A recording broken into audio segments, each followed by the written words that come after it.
স্কুলের ফাংশনে গিয়ে দীপা ও সূর্যর সাথে দেখা হয়ে গেল রূপার। রূপা তার ফান্টুস কাকুকে বলল, কাকু এই দিনটা না আমার স্কুলের প্রতিষ্ঠা দিবস। এই দিনটাতে প্রতি বছর আমার স্কুলে প্রচুর বড় করে অনুষ্ঠান হতো, আর সেখানে আমি, হিংসুকুটি, মা, বাবা সবাই মিলে যেতাম। এটা শুনেই তার ফান্টুস কাকু বলল যে তার মানে নিশ্চয়ই এই বছরও হচ্ছে, আর তোর মা, বাবা, তোর বোন সেখানে এবছরও যাবে। চল, আমি তোকে সেখানে নিয়ে যাই। এই বলে তার ফান্টুস কাকু রূপাকে নিয়ে সেই স্কুলে গেল। আর সেখানে গিয়েই যথারীতি প্ল্যান মতো দেখা হয়ে গেল সূর্য ও দীপার সাথে রূপার। হ্যাঁ, তার ফান্টুস কাকু এই কাজটা বড্ড ভালো করলো রূপাকে ওখানে নিয়ে গিয়ে। কারণ ম্যাডামরাও বাড়িতে এসে বলে গিয়েছিল অনেক করে যাতে দীপা ও সূর্য সোনাকে নিয়ে ওখানে যায়। কারণ সোনার একটু চেঞ্জের দরকার, সোনার একটা ভালো পরিবেশের দরকার।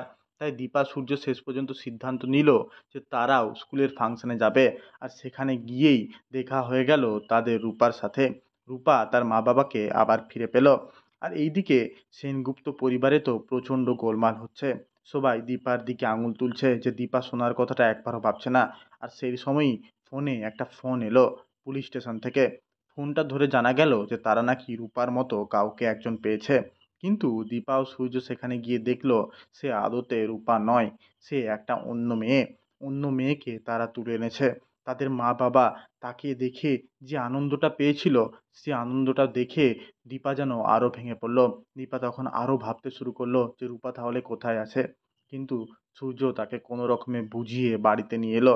কিন্তু বাড়িতে নিয়ে এলেই বা কী হবে? দীপার চিন্তা আরও বাড়ছে, আরও বেড়েই চলেছে। আর বাড়িতে এইদিকে এসে গেছে স্কুলের ম্যাডামরা। তারা অ্যানুয়াল ফাংশনে নিমন্ত্রণ করতে এসছে। তাতে যেন দীপা, সূর্য, সোনা সবাই যায়। আর যথারীতি তারা সোনার কথা ভেবে সেটাই করলো। দীপা ও সূর্য সেখানে গেল। আর সেখানে গিয়েই তারা মুখোমুখি হলো রূপার।